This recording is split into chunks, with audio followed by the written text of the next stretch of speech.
Good afternoon. Man, I thought y'all to learn from this morning. It's pathetic, Brother Mosier. Good afternoon. You're at least awake now, see? So, yes, sir. I am thankful that you are here this afternoon. I want to take some time this afternoon to give a presentation on the mission work that we are engaged in here together. And this is your only moment that you get to do this during worship. Get your phone out if you want to sign up for our email newsletter list. This is your permission. You can get your phone out and be on it for a minute. And you can scan this QR code and it'll take you to our email newsletter list. If you have trouble with it, please let me know afterwards and I'll be glad to get you on our newsletter list. But here, somebody was still doing it. I can see them holding up their phone.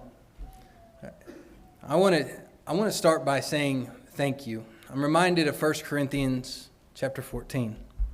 No, Acts chapter 14, where Paul would go back to Antioch and he would give a rehearsal, as he would say, and rehearse all the things that God had done with them, with the Gentiles. And so what he was doing was he was giving a missions report about the good work that God had allowed them to do. And certainly God has been good to our mission work. And I want to remind you that this is our mission work. At the Forest Hill Church of Christ, the elders here oversee this mission work, and we do this together. Many of you are financial supporters. Many of you are spiritual supporters. I don't know if you know what that means, but to my wife and to my children and to myself and those of us that do the mission work that we're doing, coming back here, we've been gone almost a month from being here and being here again. This Sunday has been such an encouragement to us. To be missed, to be loved, to be encouraged means everything to us. And so I want to say as we begin, thank you. I want to thank you, the elders, because they are tremendous. We're blessed, brethren, with tremendous elders here. And we need to remember that. I want to show you, too, that you have fruit that goes to your account. You know, the Bible says in Philippians chapter 4 and verse 17, this very thought. He was talking to the church there at Philippi that had helped support him in his missionary efforts. And so Paul says that you have fruit added to your account. We're doing this together, and we need not forget this. Somebody came up to me earlier and said, "You are doing a great work." And I reminded them very quickly, but gently, no, we are. This is our work, brethren, and we're doing it together. And when we work for the Lord, it should be something where we are fellow laborers together. And so I want to say thank you on behalf of all the people that we help and work with around the world. I want to say thank you. Most importantly, though, this hour, I want to make sure that God is glorified. You know, everything we do should glorify God. We're supposed to let our light shine before men that they can see our good works and glorify the Father which is in heaven. And so we certainly need to be focused on that. This is not about us, it's about Him.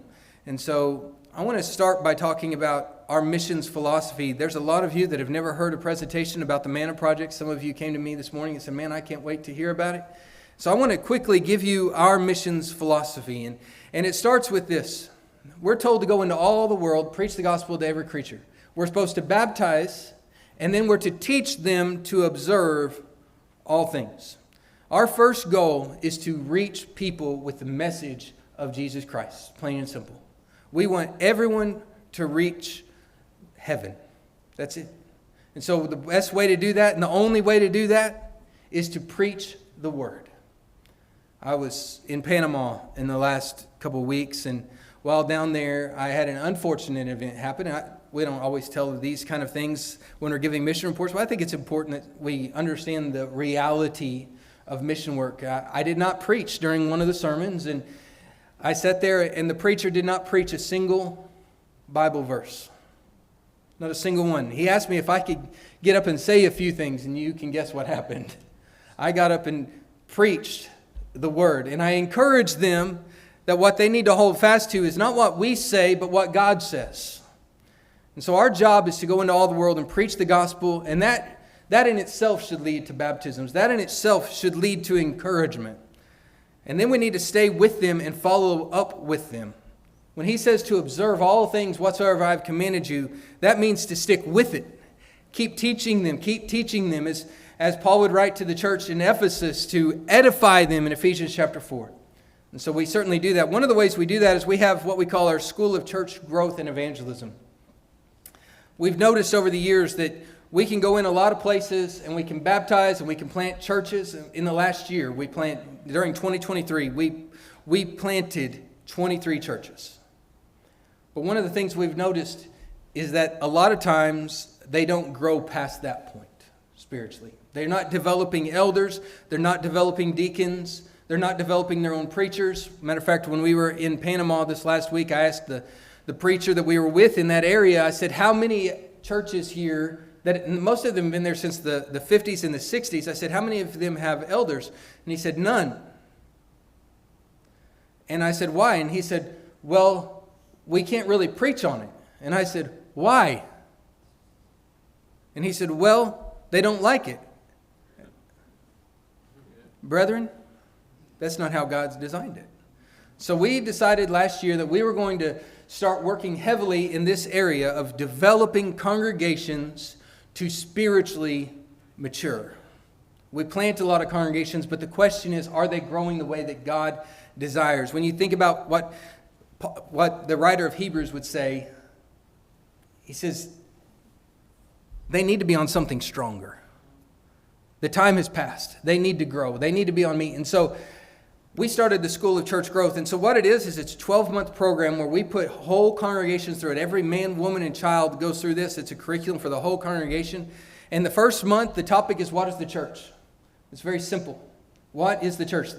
This is great for new congregations that have just been planted. Who are we? I think a lot of churches in America need to reevaluate who they are. Brethren, we're the Lord's, and we are part of His kingdom that He set up long ago, that He prophesied and He prepared for and He prayed for and ultimately brought into fruition on the day of Pentecost. So we spend a whole month talking about what is the church. We started this in Nepal this year, and Manna, who's our teacher there, and he's our director of our School of Church Growth there out in the city of Joppa, was doing these schools of church growth, going out to congregations, helping them mature, helping them grow. And there was a Presbyterian church that found out we had a school of church growth, and everybody wants to grow, right? And so they said, we would love for you to come do that here. Okay. So he goes. The first month, what is the church? And so now he's getting to get in there and teach about the Lord's church. Guess what happened? Baptized the whole Presbyterian church. We actually got sued by the Presbyterians. They thought we were going to steal their building. We had no intention to steal their building. We could care less about their building. We wanted their souls, and we got them. So what is the church? The next month we go into what is our work as the church? What are we supposed to be doing? Then we go to how do we develop, how do we mature men in our congregations to become elders? The next month is deacons. The next month, how do we develop preachers within our own congregation? Most of these churches cannot support financially their own preacher.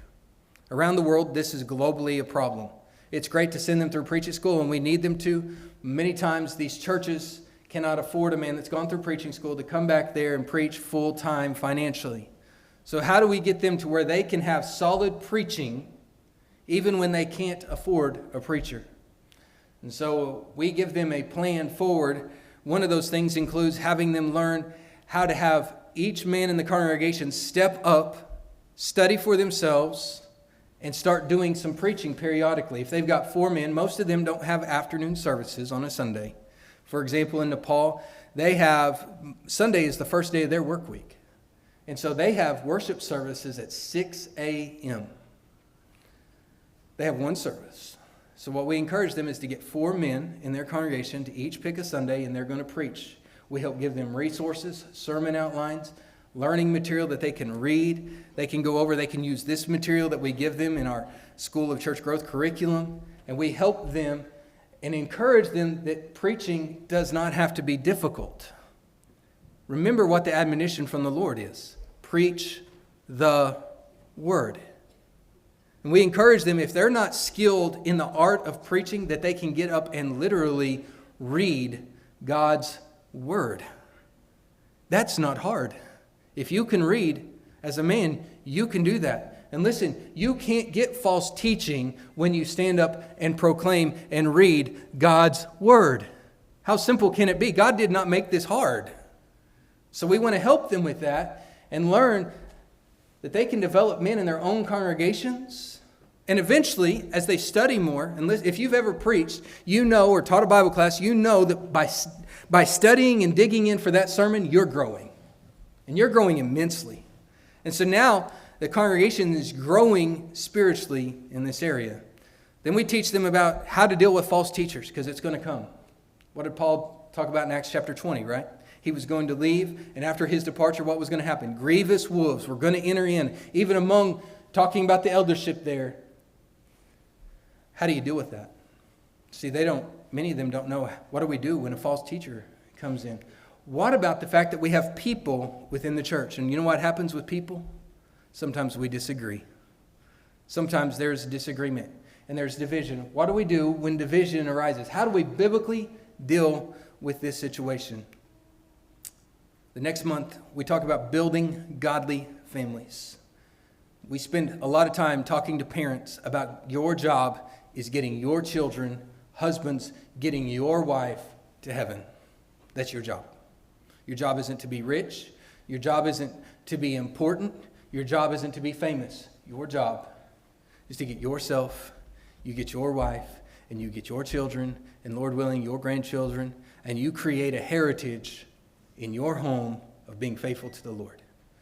So we spend a lot of time, a whole month, talking about building godly families. One of the major problems that we see overseas is sacrificial giving. Dealing with sacrificial giving. How do we give in a way when a lot of times they don't have finances to give? When they don't have money, how do we give? And so we talk a lot about, a lot of them are subsistence farmers, so they'll grow food and they'll have that. And we teach them, why don't you donate part of your harvest to the Lord, just like they would have done in the Old Testament. They would have given part of that harvest. My funny story from that is when we were living in Tanzania, we were sitting in a church building, and in front of us there was a basket, and Pike was just a little guy, and he's sitting next to me, and I can see that he is glued. And he is watching this basket, and every once in a while that basket would go. And Pike would, and that basket would move, and Pike would zone in some more. And finally, all of a sudden, out of the corner of that basket popped a chicken's head, and it went, "Burk!" And Pike about lost it. And so did I. And when the offering was taken up, that chicken was placed with the offering as it went through. And we don't think of that here because we're used to a check or cash. But that's a great way to give overseas and help support the work there. So we talk a lot about giving as they give, much like the Macedonians did. Even in the midst of their poverty, how can we give the way God says to? And then finally, the art of replication. How do we replicate this in the next village? See, the goal isn't to just do it here. The goal is to go to the next village and plant a congregation. And then for them to go to the next village and plant a congregation. And so this is a whole month course. So this is School of Church Growth. I told you about the Presbyterians. Here they are. This was the group that Bernard went to. And here was the outcome. And so there were 26 total that were baptized during this time. And it was tremendous success. The second thing we do is we focus on schools of preaching. And so we have several schools of preaching that we have begun. We want to teach faithful men that can go and proclaim and be evangelists and be ministers. And we have one in the very southwest corner of Uganda, right on the border of the DR Congo, in a place called Kasisi, Uganda. This is the school there. And it's a very productive school evangelistically, but also it's very productive in training the preachers to be self-supporting preachers. So when they go back to their villages, they know how to take care of themselves physically. They can grow enough food to stay in the field preaching without having to leave their village, go to a big city and get a job. And so most of our students have learned how to grow rabbits, for example, how to grow various other crops. And that school, matter of fact, this morning I got a message. I didn't have time to put it in here, but Tom, our director, they had 4 baptisms this morning there at the school. So it's been a very productive school for us. The Talawanda School of Preaching is in eastern Tanzania. It's what we call in the Muslim zone on the eastern coast there. And it's heavily dominated by Islam. This is a picture of these huts you see. Those are our family huts. So when a student comes to preaching school, we encourage them to bring their family. Don't leave their families behind, but come, and each one of them gets one of these huts if they're married. If not, they live in a dorm with the other men. Maurice Gasper, the man in the dark blue shirt there, the heavier set one. I think this thing died. The heavier set man there, his name is Maurice Gasper. He's our director. He's a tremendous director, doing a great work. We're working hard to get this school financially more self-supporting. One of the things we've done recently is we are in the process of raising about 80 laying hens. And I'll show you some pictures of those here in a minute. We have gardens all over the school that provide much of the food. And we've been teaching a lot of agricultural courses. You can see the farm being tilled up there. Here's some of our chicks right now that are going to be raised up to be laying hens. We've got a contract with a town that's next to us. It's quite a bit bigger, and in that town there's a bunch of kind of street vendors that they sell eggs, and we've gotten the contract once we start producing eggs to be selling 17 dozen eggs a day to begin with, and that's our goal, is to get to where we're doing 17 dozen eggs. And so we've started in that process, which will take care of about half of our school budget. And we're working diligently in some other areas, such as we've got goats, and we've got some pigs. There's some of the hens that are already laying. We don't buy any meat at this school. All of our meat right now comes from these. They call them bata. They're Muscovy ducks, and they reproduce very quickly, and they have a great meat, and we grow all of our meat right there at the school. Most of what they eat is found just scrounging around the school. We don't buy processed feeds for them.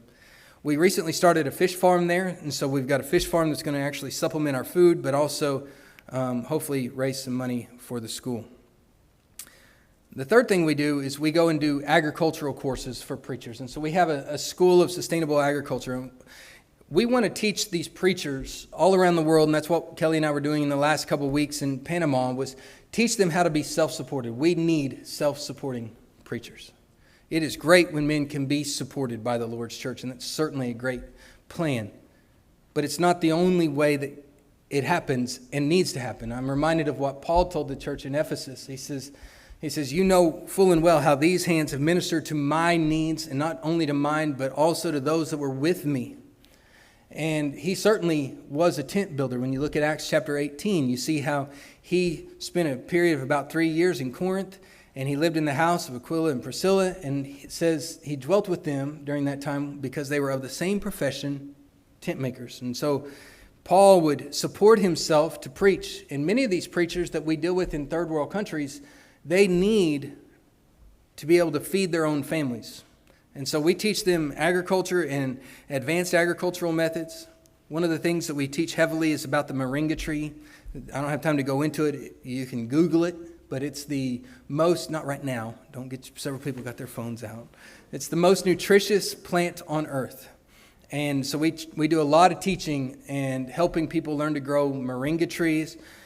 We teach a lot about developing a vegetable garden for their home, but also for the congregation to use as benevolence. This was something we were doing this last week, was teaching the church there where we were at in Panama how to grow a garden so that they could then take that produce and give it to poor people and individuals within their community and use that as a door opener for evangelism.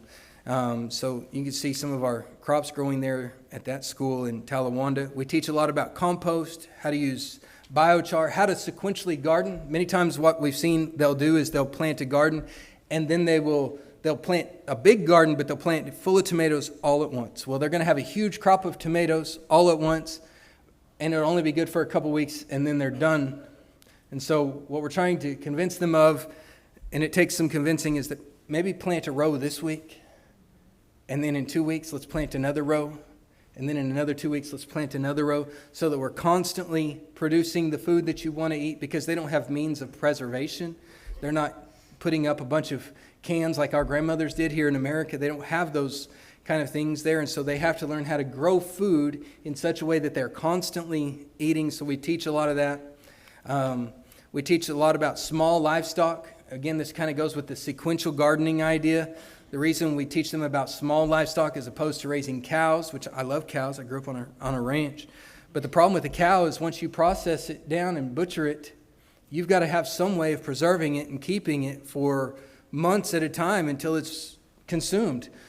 Well, they don't have refrigeration in a lot of these places. They don't have means of drying the meat or curing the meat. And so large livestock is not as feasible. And you might be saying, well, that's a cute little guinea pig. I'll tell you, it's a delicious little guinea pig.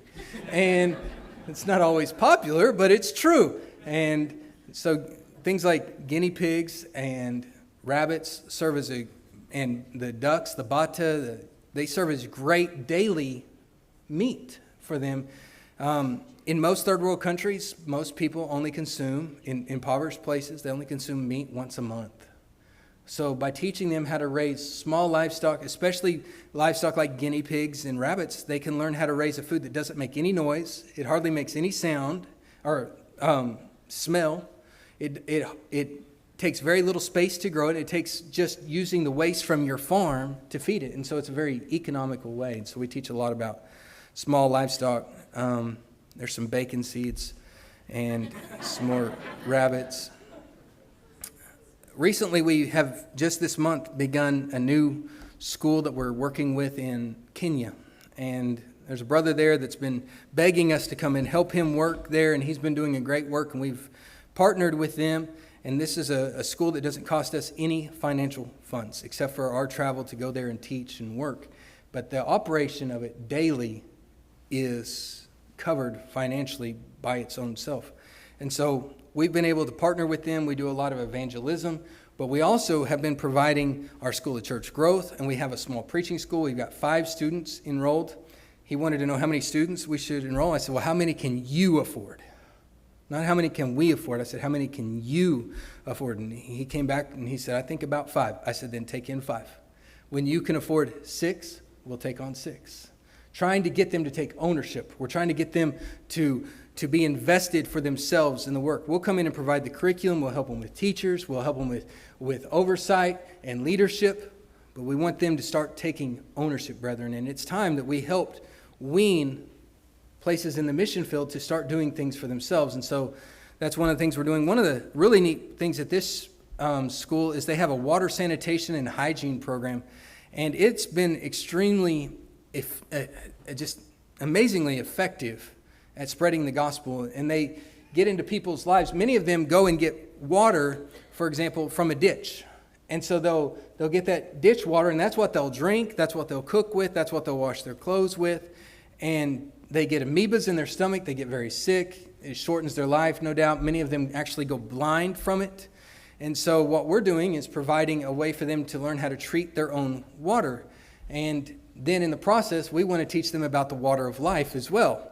And so it's opening a lot of doors. And so here's the facilities. It's in a village called Wangarat. So here's a young man. He's filling up his water from the ditch to take it home. And so we've got a water purification program there. And we actually teach them how to manufacture their own bleach using salt and water and solar power. And they're converting it into a bleach that then they can process their water with and have safe drinking water for their families. So it's somebody's going to notice it, so I'm just going to point it out. Notice the Godfather, right? So, that is a ball that as they move with it, they roll it along the ground, that it mixes that bleach constantly with the water, helps it purify faster. And then this last week, Kelly and I went to, or the last 3 weeks really, we've been in Panama. And we were invited by a brother there to go to several places, but we first went to the Latin American Missions, has a school of preaching there called the School of the Americas. It's in Panama City. It's a very good preaching school there. I had the opportunity to go and meet with Agnor, the director of the school, and start developing a plan for them to start teaching their students how to be self-supporting when they go back to their villages. And they've asked us to come help them set up a farm and help them be able to provide some classes. So we're going to be going and doing some classes there. We also flew up to the north to an area called the Bocas. And the Bocas is an area in the very north of Panama along the ocean there. And we were able to do some teaching. We went to 5 different churches and provided seminars. I taught several seminars. My wife was able to teach the ladies. This was in one of the villages there where we were at. We had a very good turnout for our classes. This was in, I forgot the name of the town now, but it was in northern Panama, in the Bocas. But this was the hottest church building I think I've ever been in. Those that went to Mexico with us in the spring, we sweated, but this was hotter. It was so hot. That sun was beating down on that tin roof, and I bet it was 120 in there. But we had a great turnout for our seminars there, and we're going to be going back. This was at the School of the Americas, doing some work just with the director, and his daughter was actually translating for me as I was teaching him some different agricultural things and coming up with a plan. It was very productive. We actually found that they had a tractor and a tiller, but they didn't know how to use the tiller that goes on the tractor. They didn't even know how to hook it up. So I was able to show them how to hook up the tiller, and then I noticed that they had if you know a tractor tiller, it has these skids that go down that make it shallower or deeper, and they had them all the way down, which means it was only cutting about a half inch of dirt when it was tilling, and they couldn't figure out why it didn't work. So I was able to show them a lot of things and how to make their own fertilizers, how to improve their soil. And then as we were leaving, after we were on a plane headed home, I got a message from Josh, of all people, and he said, "Have you seen this?" And the man that we were doing the majority of our work with in the north had posted a bunch of pictures of what we had taught them about composting and building their own soil, and he was already starting, and you can see the raised beds that he's building here. These are actually cacao shells, so the chocolate that grows on the plant, these are the shells from it, and taught them how to compost those, how to use eggs for calcium in their soil, and so he was actually building soil. While we were there, we had the opportunity to preach a couple times in the City Center Church of Christ in Panama City. This is on the 7th floor of a high-rise right in the middle of downtown Panama City. Panama City is a very affluent city. It's very advanced. It's very nice. It felt just like we were here in America, actually. But a very large congregation there, and had the opportunity to preach and work with them for a few days, and it was just wonderful. I really don't have a lot of time to keep going. I wish I could, and I tried to condense this down, but God has really blessed us with a lot of opportunity. And again, I want to thank you for your support. God is opening up doors. We have an opportunity to go to Zimbabwe right now that's in front of us. We have some opportunities to go to Costa Rica. We've been invited to come down to Peru, way up in the mountains, where there's some missionaries from here in America that are working, that have asked for us to come help. We're a little limited on our budget right now, and so we're holding off on those until our finances come back up. But God has truly blessed us. And many of you are supporters, and this church is a supporter of our work, and certainly the oversight is truly valuable. And I'm so thankful. And let me again say thank you. If you want to keep up with us, one of the best ways is if you get on our Facebook page and look us up on Facebook page. If you look up Manna Project, Church of Christ, it's easy to find. If you get on our email newsletter list, you can go to our website, mannafarm.org, and see as well there. And so we're so grateful. And many of you help us. If you want to help in any other way, please see me. You can donate online as well. I want to encourage you as we end that we are blessed. And I want you to think about how truly blessed we are, not only as Americans, but first and foremost as Christians. That people have taught us the gospel, have spread the gospel to us. And maybe you are here today and nobody's ever spread the gospel to you. Maybe you're a visitor. Maybe you're a friend of someone. And I want to encourage you this morning that there is nothing greater that you could do today than to obey the gospel of Jesus Christ. To put on Christ in baptism. Be immersed for the remission of your sins, and to be added to the Lord's church is the greatest thing you'll ever do in your life. And this morning, it may be the case that you want to become a New Testament Christian. We want to help you with that. You can come forward. We'd love to sit and study with you and discuss it with you and help you. Maybe it's the case that you've been a Christian, but you've wandered away from the Lord. You've erred from the way. You've allowed sin to come back into your life. Maybe it's a sin just so simple as ingratitude, not recognizing how good God has been to you, how blessed you are. Not every sin needs to be come and confessed before the whole church. Those public sins do, but maybe it's something you need to deal with right now. So we're going to stand and sing here in a moment, and you can take care of that with your Lord if you are a Christian. You can pray and He will forgive you. How great is it to be a child of God? He provides us those opportunities. Maybe today, the opportunity you need is to obey the gospel. We'd love to help you. Won't you come as we stand and as we sing?